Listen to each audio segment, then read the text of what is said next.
Ça, c'est notre région, l'océan Indien.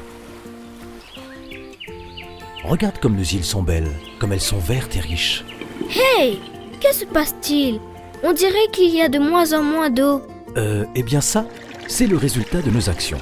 Nous avons eu tort de croire que nos ressources dureraient toujours. Nous avons fait comme si cela ne s'épuiserait jamais. Sauf que ce n'est pas le cas et que l'eau manque maintenant, c'est bien ça? Tout à fait, c'est comme tout le reste, il faut faire attention. Si nous gaspillons l'eau alors que nous en manquons, tu imagines les dégâts pour l'avenir?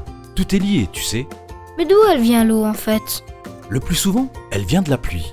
Il pleut, l'eau tombe dans les cascades, les rivières, les lacs et les sols aussi. Puis l'eau s'évapore. Ça veut dire qu'elle repart dans l'air sous forme de vapeur. Et elle se transforme ensuite en nuage et retombe sous forme de pluie. Et cela en continu, depuis toujours. C'est le cycle de l'eau. Ben il y en aura toujours de l'eau alors. Pourquoi ça changerait? Parce que tout change. Parce que le climat change. Parce que maintenant, il pleut parfois énormément. Puis plus du tout, pendant longtemps. Parce qu'on a installé des systèmes pour filtrer et distribuer l'eau. Mais que ces systèmes sont vieux et qu'on perd beaucoup d'eau à cause de cela. Parce que les gens gaspillent beaucoup l'eau et qu'ils la polluent souvent. Et parce que ces systèmes n'existent pas partout. Ah, c'est pour ça que parfois l'eau est coupée à la maison.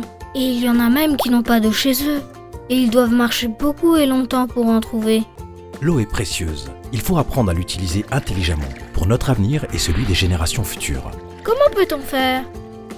On peut déjà commencer par récupérer l'eau de pluie dans des bacs et des réservoirs, pour arroser le jardin, laver les voitures. On peut aussi l'utiliser pour les lessives, les douches, le bain. Il vaut mieux éviter de la boire, mais elle peut être très utile pour le reste. On peut aussi faire attention avec l'eau du robinet.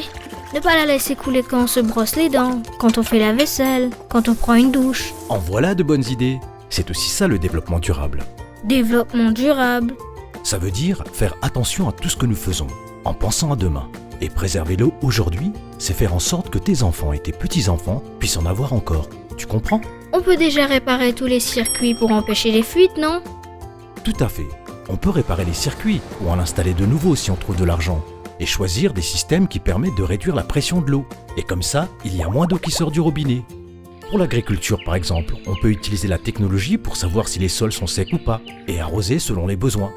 Et toutes les îles font la même chose? Elles essayent car elles sont toutes fragiles et connaissent les mêmes difficultés. Et elles travaillent ensemble sur des projets communs pour que tout le monde aille dans la même direction. Et pour que nos îles puissent durer encore longtemps. Islands est un projet de la Commission de l'océan Indien pour favoriser le développement durable dans notre région.